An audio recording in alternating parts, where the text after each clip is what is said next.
अब हम देखते हैं इंपॉर्टेंट सोशियो रिलीजियस रिफॉर्मर्स कौन कौन थे। ठीक है, सबसे पहला नाम तो आएगा स्वामी सच्चिदानंद के बारे में। इनका ओरिजिनल नाम क्या था? घनश्याम था। और इन्होंने स्वामी नारायण सेक्ट की मतलब स्थापना की थी। कहाँ पे? गुजरात में। नेक्स्ट हमारे राजा राम मोहन रॉय, इसके बारे में आपने पढ़ ही लिया। आत्मीय सभा इन्होंने वेस्ट बंगाल में फॉर्मेशन किया था। और इन्होंने मोनोथीजियम, ठीक है, इसको बढ़ावा दिया। मोनोथीजियम मतलब भगवान एक है, ठीक है, मल्टीपल फॉर्म ऑफ भगवान नहीं है। और इन्होंने जो भी एविल प्रैक्टिसेस थी हिंदू रिलीजन में उसको भी खत्म करने की कोशिश की थी। ठीक है, द आत्मीय सभा वॉज नेम्ड ब्रह्मो समाज एंड फाइनली ब्रह्मो समाज इन 1828 में जो आत्मीय सभा थी उसको कन्वर्ट कर दिया था किस नाम में? ब्रह्मो समाज में। ठीक है, साथ ही साथ इन्होंने एक मूवमेंट भी लॉन्च किया था। किस चीज के लिए? एबोल्यूशन ऑफ सती। ठीक है, सती का मतलब आपको पता ही होगा कि वुमेन के हस्बैंड जब मर जाते हैं तो उसके बाद उनको भी मर जाना चाहिए, ऐसा वाला कॉन्सेप्ट था।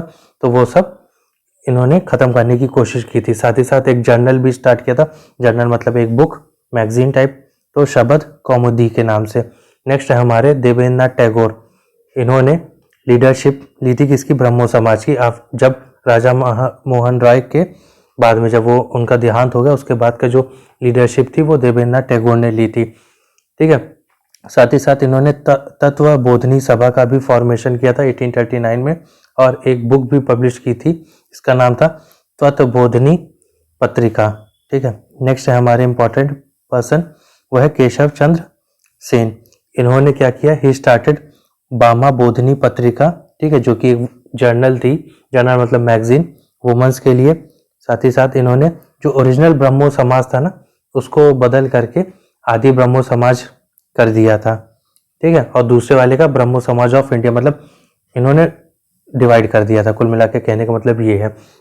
साथ ही साथ केशव चंद्र सेन ने इंडियन रिफॉर्म एसोसिएशन की भी स्थापना की थी 1870 में।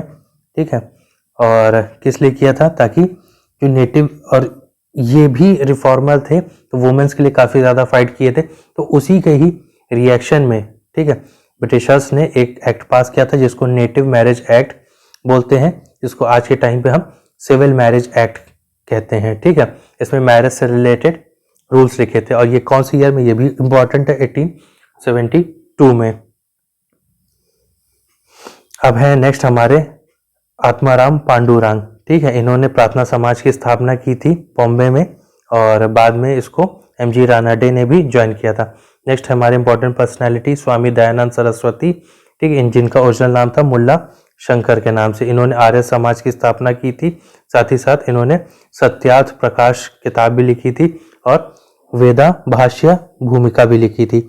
नेक्स्ट है हमारे भालवस्की एंड ओल्क्ट। ठीक है, इन्होंने अमेरिका में थियोसॉफिकल सोसाइटी की स्थापना की थी और जिसका हेडक्वार्टर इन्होंने 1882 में शिफ्ट किया था। कहाँ पे? आदयार में, जो कि मद्रास में है। स्वामी विवेकानंद, इनका ओरिजिनल नाम था नरेंद्र नाथ दत्त, जिन्होंने रामकृष्ण मिशन की स्थापना की थी 1887 में। और वो किस लिए काम करते थे? ताकि वो जो सोशल सर्विस है उसको बढ़ावा देने के लिए। और ये जो मिशन था ना, मतलब ये एक टाइप की ऑर्गेनाइजेशन थी जो कि एज अ ट्रस्ट वर्क कर रही थी। ठीक है, अब हम नेक्स्ट देखते हैं लोअर कास्ट और कास्ट मूवमेंट जो थे उसके बारे में। सेम चीज इसमें सत्य शोधक समाज 1873 में स्टार्ट किया गया महाराष्ट्र में। इसके फाउंडर थे ज्योतिबा फूले। नेक्स्ट है हमारा श्री नारायण धर्म परिपालना योगम, SNDP मूवमेंट भी बोला जाता है शॉर्ट फॉर्म में, केरला में। इसके हेड थे श्री नारायण गुरु, doctor पल्पू and Kumaran Asan. The depressed class mission society, इसके founder VR Shinde. Justice party movement Madras में चालू हुआ था। CN Mudaliar, TM Nair, PT Chetty. Next हमारा डिप्रेस्ड क्लास वेलफेयर इंस्टीट्यूट या फिर बहिष्कृत हितकारिणी सभा, इसको बॉम्बे में फाउंड किया गया था BR अम्बेडकर के द्वारा। सेल्फ रिस्पेक्ट मूवमेंट जो कि मद्रास में चालू हुआ था, इसका ईयर भी इंपॉर्टेंट है 1925।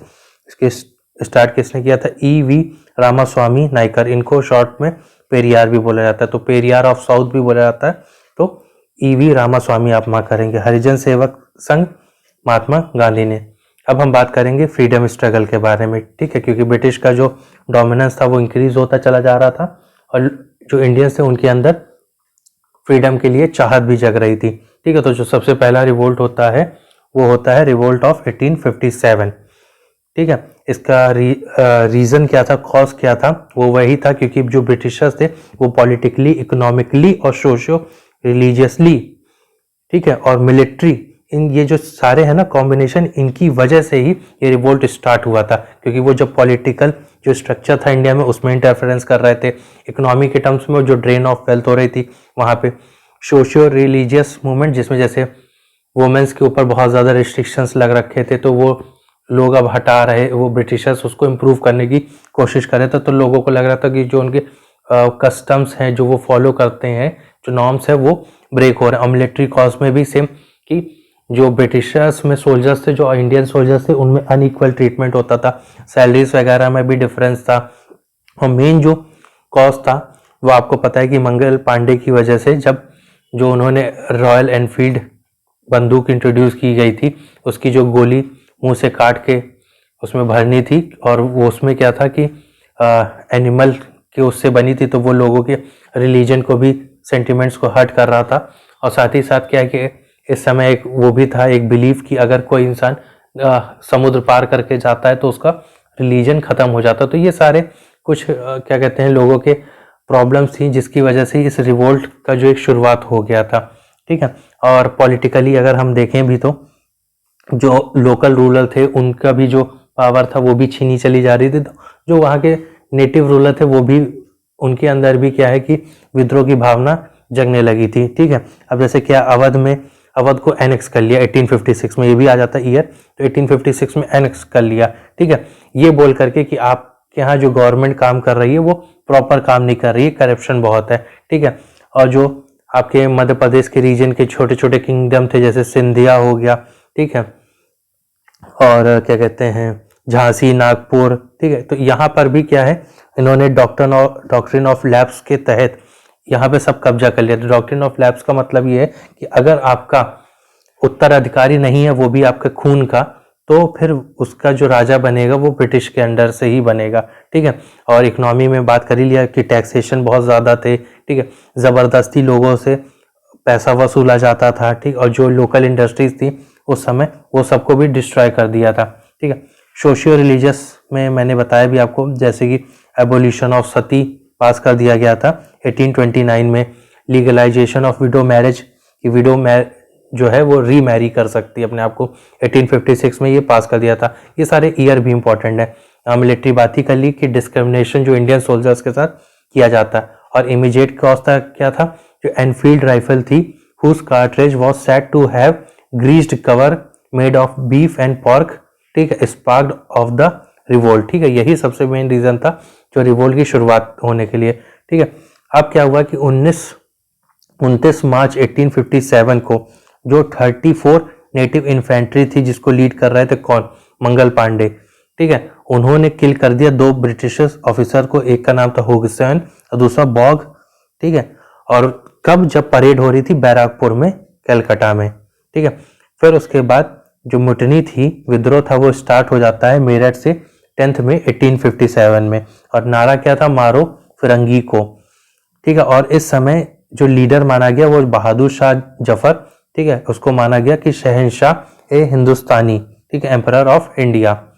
नेक्स्ट हमारा देखें, अगर हम कौन सी प्लेस से कौन लीड कर रहा था, दिल्ली से बहादुर शाह सेकंड जफर और भक्त खान, कानपुर से नाना साहेब और साथ ही साथ इनके तांतिया तोपे, लखनऊ से बेगम हजरत महल, झांसी से रानी लक्ष्मीबाई, और इनको किसने हराया था, ह्यूग रोज ने। ठीक है, अब लखनऊ वाला भी देख सकते हैं, कोलिंग कैंपवेल ने। ठीक है, इलाहाबाद से लियाकत खान अली, जगदीशपुर से बिहार से जो कि कुंवर सिंह, ठीक है, और अमर सिंह। ठीक है, इनको किसने हराया था, विलियम टेलर और वेनेसेट आयरे ने। आगे हम देखते हैं, जो तांतिया तोपे था उसका ओरिजिनल क्या नाम था, रामचंद्र पांडुरंग। ठीक है, बरेली से कौन लीड कर रहा था, खान बहादुर खान। ठीक, उसके बाद हमारा इंपॉर्टेंट है, हाँ, अब क्या हुआ कि जो रिवोल्ट था वो फेल क्यों हो गया, इसके पीछे कुछ तो मेन रीजन होंगे ना। तो उसमें था कि एक तो सबसे पहली बात कि प्रॉपर मैनेजमेंट नहीं हुआ और डिसयूनिटी भी थी इंडियंस के अंदर में। ठीक है, हुआ क्या कि अब कुछ लोग तो सपोर्ट कर रहे हैं रिवोल्ट को, बट कुछ लोग सपोर्ट नहीं कर रहे हैं, और जो सपोर्ट नहीं कर रहे हैं वो इसलिए क्योंकि वो ब्रिटिशर्स के फेवर में, ब्रिटिशर्स ने उनको पैसे का लालच, जमीन का लालच, वो सब दे करके अपनी तरफ करके रखा।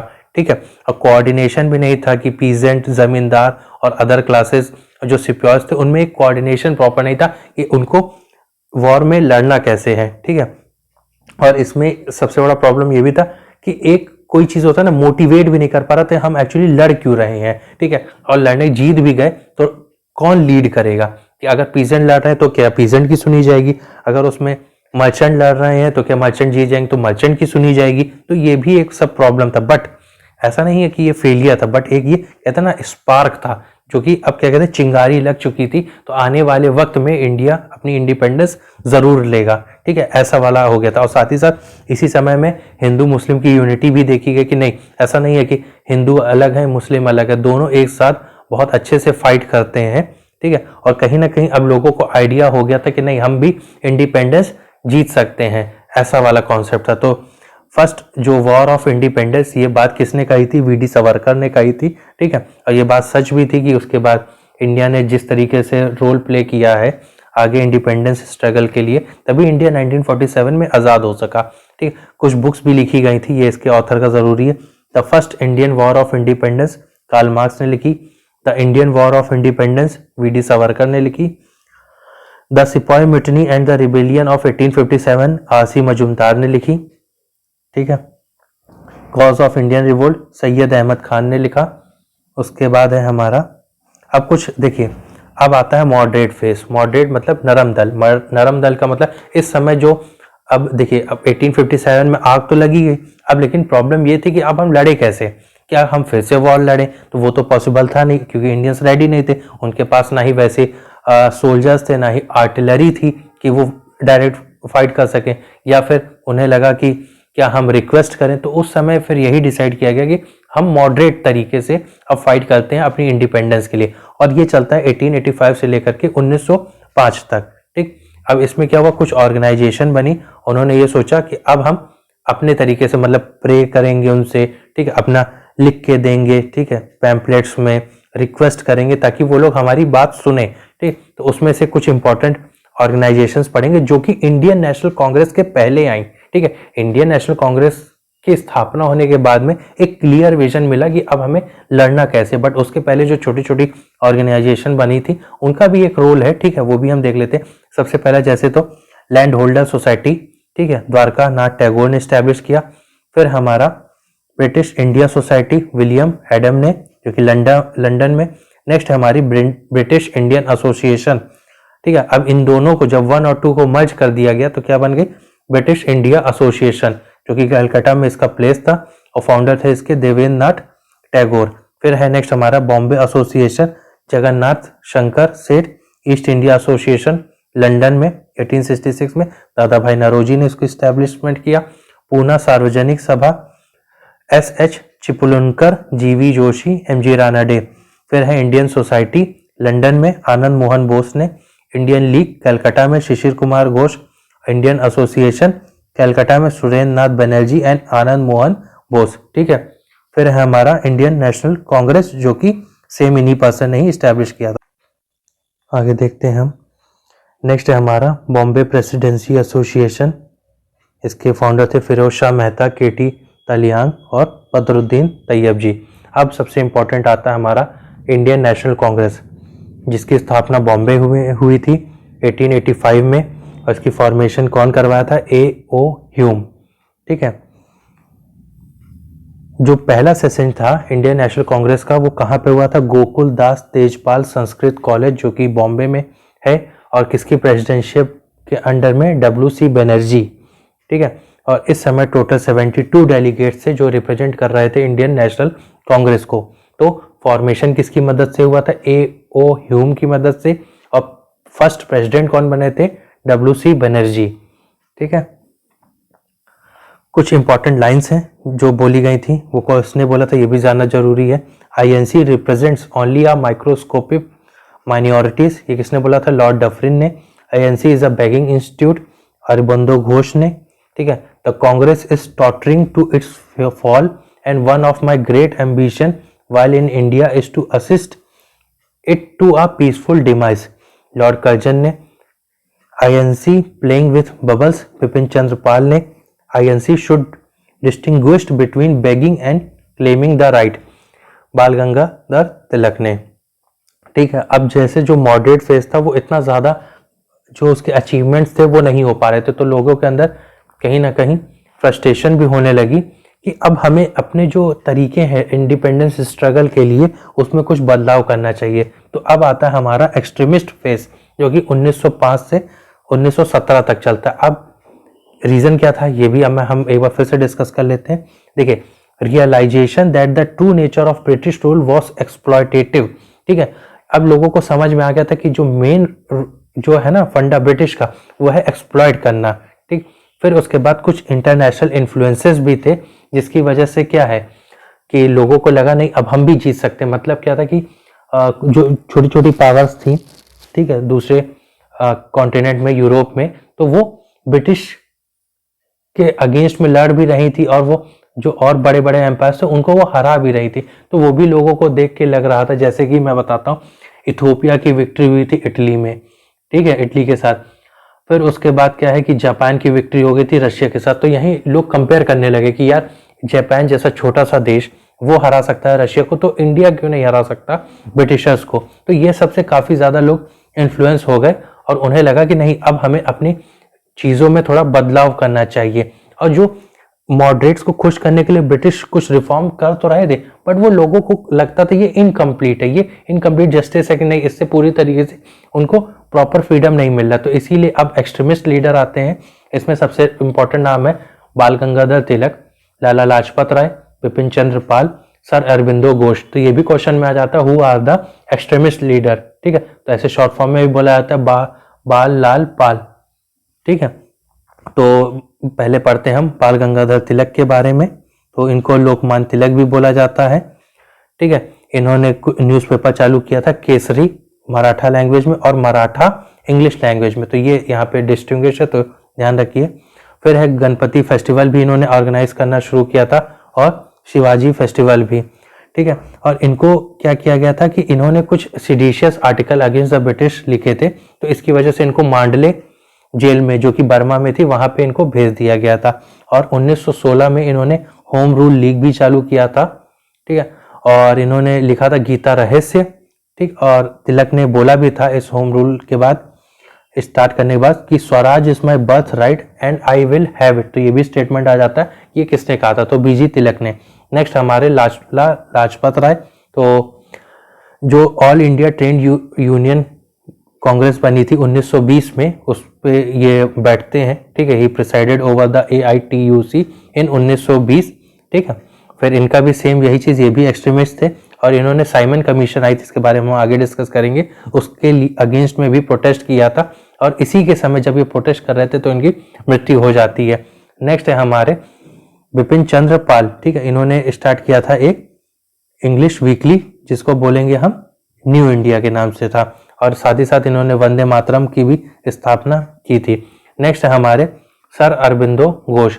इन्होंने स्टार्ट किया था एक बंगाली डेली न्यूज़पेपर जिसका नाम था जुगांतर, और इनका रोल भी था जो कॉन्स्पिरेसी केस थी बॉम्ब की। ठीक है, उसके अगेंस्ट में भी। तो he was put to trial for Calcutta bomb conspiracy case. तो जो बॉम्ब फेंका गया था तो उसमें ये फंस भी गए थे, जिसकी वजह से इनका ट्रायल भी हुआ था। ठीक है, अब मेथड क्या था एक्सट्रीमिस्ट का। ठीक है, कि हम ब्रिटिश के साथ कोऑपरेट नहीं करेंगे, गवर्नमेंट के हर चीजों को, चाहे वो सर्विस हो, उनका कोई सामान हो, हर चीजें, स्कूल कॉलेजेस, सब चीजों को बाइकआउट करेंगे। और जो स्वदेशी है, मतलब जो इंडियन है, हम बस उसी को ही प्रमोट करेंगे। ठीक है, और फॉरेन गुड्स में अब हम कुछ भी किसी में भी उसको नहीं यूज करेंगे। तो अब शुरुआत होती है पार्टीशन ऑफ बंगाल जो कि 1905 में हुआ था। ठीक है, और साथ ही साथ बाइकॉट एंड स्वदेशी मूवमेंट चालू हुआ। क्यों? क्योंकि जब पार्टीशन की बात आ गई कि अब हम बंगाल को ब्रिटिशर्स पार्टीशन कर रहे थे, कर क्यों रहे थे, ये भी एक जरूरी चीज है। वो इसलिए क्योंकि जो बंगाल में, क्योंकि उस समय बंगाल एक हब था पावर का। ठीक है, जहां से जो फ्रीडम स्ट्रगल के लिए काफी ज्यादा जो आक्रोश उठ रहा था लोगों के अंदर में, उस समय वहां पे हिंदू मुस्लिम यूनिटी भी थी। तो ब्रिटिशर्स को लग गया कि अगर हमें फ्रीडम स्ट्रगल को थोड़ा सा रोकना या स्लो करना है तो बंगाल में जो भी एक्टिविटीज हो रही हैं उसको रोकना होगा। तो उन्होंने डिसाइड किया कि हम बंगाल को डिवाइड कर देते हैं, ठीक है। और उन्होंने रीजन ये दिया कि बंगाल बहुत बड़ा है, इसलिए वहां पे एडमिनिस्ट्रेशन को प्रॉपर हैंडल करने में दिक्कत आ रही है। बट रीजन तो कुछ और था, क्योंकि लोग जो हिंदू मुस्लिम थे उनको डिवाइड करना था, ये मेन था। क्योंकि ब्रिटिश की पॉलिसी हमेशा से डिवाइड एंड रूल वाली रही है, जिसमें वो लोगों को डिवाइड करते गए, ठीक है, और फिर वहां पे रूल करते गए। तो ये मेन था। तो जब पार्टीशन ऑफ बंगाल के बारे में बोला गया, जो कि 16 अक्टूबर 1905 से इफेक्ट में आ गया, ठीक है, फिर स्टार्ट होता है बाइकॉट एंड सरदोशी मूवमेंट। अब लोगों के अंदर में काफी ज्यादा गुस्सा भी था इस चीज को लेके कि नहीं यार ये कैसे हो गया, ठीक है। लोगों ने रक्षाबंधन तक सेलिब्रेट किया कि हम सब एक हैं। बट लेकिन वही चीज है, ब्रिटिशर्स को पता था कि उन्हें कैसे लोगों को आपस में लड़वाना और अपने रूल को स्टैब्लिश करना है, ठीक है। आगे हम देखते हैं अब। हाँ, द INC टूक अप द स्वदेशी कॉल इन बनारस सेशन, ठीक है, 1905 में। और उस सेशन को किसने प्रिसाइड किया था? GK खोखले ने, ठीक है। और उन्होंने सपोर्ट भी किया था कि स्वदेशी और बाइकआउट मूवमेंट को आप बढ़ा सकते हैं बंगाल में, ठीक है। लेकिन जो मिलिटेंट, जो एक्सट्रीमिस्ट नेशनलिस्ट थे ना, लाल बाल पाल, वो चाहते थे ये जो आपका क्या कहते हैं स्वदेशी एंड बाइकआउट मूवमेंट, ये पूरे इंडिया में बड़ा हो, ठीक है, हर जगह हो। बट लेकिन वही चीज है, वहां से ही अब थोड़ा सा प्रॉब्लम होना शुरू हो जाता है मॉडरेट और एक्सट्रीमिस्ट के बीच में, ठीक है। कि एक्सट्रीमिस्ट चाहते कि पूरे इंडिया में बाइकआउट मूवमेंट हो, बट जो मॉडरेट वाले वो सोचते कि नहीं सिर्फ बंगाल में ही हो, ठीक है। तो उसके बाद जो डिवीजन हो जाता है मॉडरेट और एक्सट्रीमिस्ट के बीच में, ठीक है। अब उसके बाद क्या है इंपॉर्टेंट, मुस्लिम लीग की स्थापना हो जाती है 1906 में, ठीक है। अब होता क्या है कि अब यहीं से ही तो प्रॉब्लम है कि जब उन्होंने पार्टीशन अनाउंस किया और उन्होंने मुस्लिम के अंदर ये डर पैदा कर दिया कि अगर आप अपने आप को रिप्रेजेंट नहीं करेंगे, अपने राइट्स के बारे में बात नहीं करेंगे, तो होगा क्या? होगा ये कि जो हिंदूज हैं वो आप पे डोमिनेट करने चले जाएंगे। तो फिर यही हुआ कि अब मुस्लिम को कौन रिप्रेजेंट करेगा? तो उसके लिए मुस्लिम लीग की स्थापना की गई 1906 में, ठीक है, जिसका क्या नाम था? ऑल इंडिया मुस्लिम लीग, जो कि किसने की थी? नवाब सलीम उल्लाह ने। कहाँ पे? ढाका में, ठीक है। और जो लीग थी इसने सपोर्ट भी किया कि क्या कि जो बंगाल का डिवीजन हो रहा है वो सही है, और इन्होंने स्वदेशी मूवमेंट को अपोज भी किया। इन्होंने बोला कि नहीं, हमको स्पेशल सेफगार्ड चाहिए हमारी कम्युनिटी के लिए, ठीक है, और सेपरेट इलेक्ट्रोड भी होना चाहिए मुस्लिम के लिए। सेपरेट इलेक्ट्रोड का मतलब ये होता है कि आपका जो रिप्रेजेंटेटिव है उसको इलेक्ट भी, उसको वोट भी सिर्फ मुस्लिम ही करेंगे, ठीक है। जैसे प्रेजेंट टाइम में क्या, कोई भी पर्सन इलेक्शन के लिए खड़ा हो रहा है तो उस एरिया के जो भी, उस कॉन्स्टिट्यूएंसी के जो भी पर्सन है वो उसको वोट कर सकते हैं, ठीक है। चाहे वो हिंदू मुस्लिम किसी भी कास्ट के, सब लोग वोट कर सकते हैं। बट सेपरेट इलेक्टोरेट में जो पर्टिकुलर वो कम्युनिटी के वही करेंगे, ठीक है। अब नेक्स्ट वाले में क्या होता है, जो कैलकाटा सेशन बहुत ही इंपॉर्टेंट सेशन है, 1906 में हुआ था, ठीक है। इसमें क्या हुआ था कि ये जो इसकी लीडरशिप थी वो दादा भाई नौरोजी के अंडरशिप में हो रही थी। और यहाँ पे दादा भाई नौरोजी ने सबसे पहली बार swaraj as the goal of Indian people बोला कि हमारा गोल यही है, ठीक है। फिर उसके बाद क्या हुआ, अब यहीं से डिफरेंसेस जनरेट होना शुरू हो गए मॉडरेट और एक्सट्रीमिस्ट के बीच में, ठीक है, कि किस तरीके से मूवमेंट को हम आगे लीड करें, ठीक है, और हमारी क्या टेक्निक होनी चाहिए स्ट्रगल करने में। तो होता क्या है कि 1907 में, जो कि इस सूरत सेशन में होता है, अब यहाँ पे जो कांग्रेस है वो दो पार्ट में डिवाइड हो जाती है, जस्ट बिकॉज ऑफ वो स्वदेशी मूवमेंट को इंडिया में पूरे रन करना है, वो मॉडरेट बोल रहे हैं वो सिर्फ कलकत्ता में होना चाहिए। तो यहीं से स्प्लिट हो जाती है, ठीक है। तो इसीलिए हम इसको सूरत स्प्लिट भी बोलते हैं। 1907 में the INC split into two group, extremist and the moderate. और जो ये सेशन है सूरत, वो कौन सी रिवर के पास होता है? सूरत मतलब कौन सी रिवर के पास में है, ठीक है, जो रिवर तापी है। तो अब यहाँ पे क्या था कि जो एक्सट्रीमिस्ट वाले थे वो तिलक, लाला लाजपत राय, बिपिन चंद्र पाल, ठीक है, ये लीड कर रहे थे। और जो मॉडरेट फेज को कौन लीड कर रहा था? गोपाल कृष्ण गोखले लीड कर रहे थे। आगे हमारा नेक्स्ट है, अब हम देखते हैं मॉर्ली मिंटो रिफॉर्म, ठीक है। अब देखिए, जो भी ब्रिटिश क्या कर रहे थे, कुछ धीरे धीरे अपने कॉन्स्टिट्यूशनल डेवलपमेंट इंडिया में ला रहे थे, लाइक रेगुलेटिंग एक्ट के थ्रू, चार्टर एक्ट के थ्रू, ठीक है। वो क्या कर रहे थे, धीरे धीरे पावर को डिस्ट्रीब्यूट कर रहे थे इंडियंस के बीच में, ताकि जो उनका रूल है वो बना रहे और लोग उनके अगेंस्ट में प्रोटेस्ट ना करें। तो मॉर्ली मिंटो रिफॉर्म भी सेम इसी चीज के लिए था, 1909 में आया था, ताकि वो ये शो कर सके कि नहीं, हम इंडियंस के सपोर्ट में हैं और हम उनको पावर धीरे धीरे देते चले जा रहे हैं, बट उनका मेन रोल था लोगों को डिवाइड करना, अपने रूल को वैसे ही जैसे चल रहा है उसको चलते रहने देना। ठीक है, मॉर्ले इस समय सेक्रेटरी थे, मिंटो वॉइस रॉय थे। ठीक है, अब इस वाले में क्या हुआ कि सेपरेट इलेक्टोरेट मुस्लिम को दे दिया गया। ठीक है, तो एक टाइप से क्या है कि वो जो डिवीजन है ना उसको प्रॉपर तरीके से करना है कि अब लोग डिवाइड हो जाए, तो यहीं से क्या है उन्होंने डिवीजन का एकदम कह दिया। तो इसीलिए लॉर्ड मिंटो को फादर ऑफ कॉमनल इलेक्टोरेट भी बोला जाता है इसी की वजह से।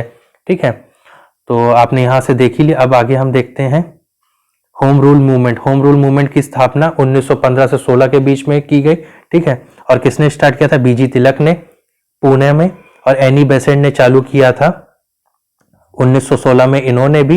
ठीक है, तो याद रखिएगा बीजी तिलक ने भी और एनी बेसेंट ने, अलग अलग था home rule movement. Home rule मतलब कि हमारा खुद का मूवमेंट होना चाहिए। ठीक है, और धीरे धीरे ये जो मूवमेंट था वो पूरे इंडिया में बढ़ता हुआ चला गया। और मैंने बताया भी था बीजी तिलक ने यहाँ बोला था कि Swaraj is my birth right and I shall have it, तो ये भी एक इंपॉर्टेंट स्टेटमेंट है। ठीक है,